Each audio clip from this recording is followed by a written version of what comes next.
Conte de la Bécasse de Guy de Maupassant. La Bécasse. Le vieux baron des Ravoux avait été pendant 40 ans le roi des chasseurs de sa province. Mais depuis 5 à 6 années, une paralysie des jambes le clouait à son fauteuil, et il ne pouvait plus que tirer des pigeons de la fenêtre de son salon ou du haut de son grand perron. Le reste du temps, il lisait. C'était un homme de commerce aimable, chez qui était resté beaucoup de l'esprit lettré du dernier siècle. Il adorait les contes, les petits contes polissons, et aussi les histoires vraies arrivées dans son entourage. Dès qu'un ami entrait chez lui, il demandait « Eh bien, quoi de nouveau ?» Et il savait interroger à la façon d'un juge d'instruction. Par les jours de soleil, il faisait rouler devant la porte son large fauteuil pareil à un lit. Un domestique, derrière son dos, tenait les fusils, les chargeait et les passait à son maître. Un autre valet, caché dans un massif, lâchait un pigeon de temps en temps, à des intervalles irréguliers, pour que le baron ne fût pas prévenu et demeurât en éveil. Et du matin au soir, il tirait les oiseaux, rapides, désolant quand il s'était laissé surprendre, et riant aux larmes quand la bête tombait d'aplomb ou faisait quelque culbute inattendue et drôle. Il se tournait alors vers le garçon qui chargeait les armes, et il demandait en suffoquant de gaieté « Y est-il celui-là, Joseph? As-tu vu comme il est descendu ?»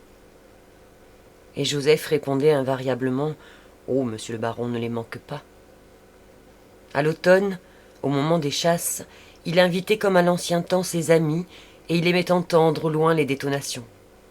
Il les comptait, heureux quand elles se précipitaient. Et le soir, il exigeait de chacun le récit fidèle de sa journée. Et on restait 3 heures à table en racontant des coups de fusil.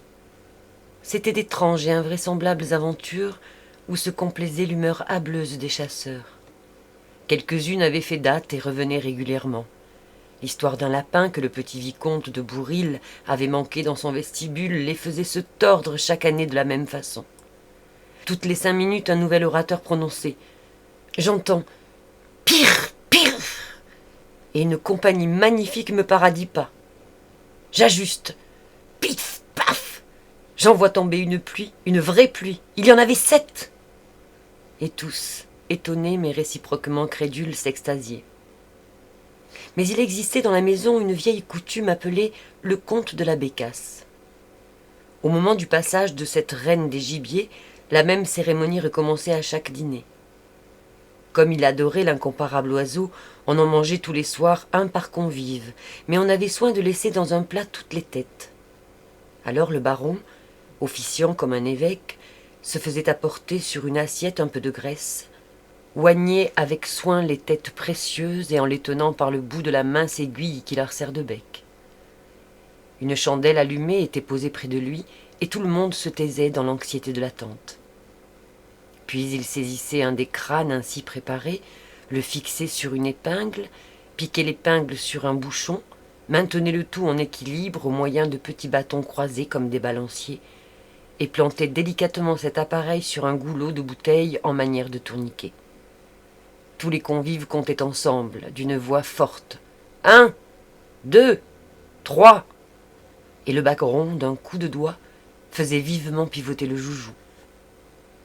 Celui des invités que désignait en s'arrêtant le long bec pointu devenait maître de toutes les têtes, régal exquis qui faisait loucher ses voisins.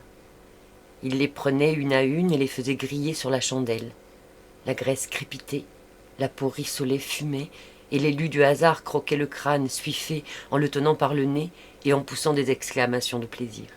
Et chaque fois les dîneurs, levant leurs verres, buvaient à sa santé. Puis, quand il avait achevé le dernier, il devait, sur l'ordre du baron, conter une histoire pour indemniser les déshérités.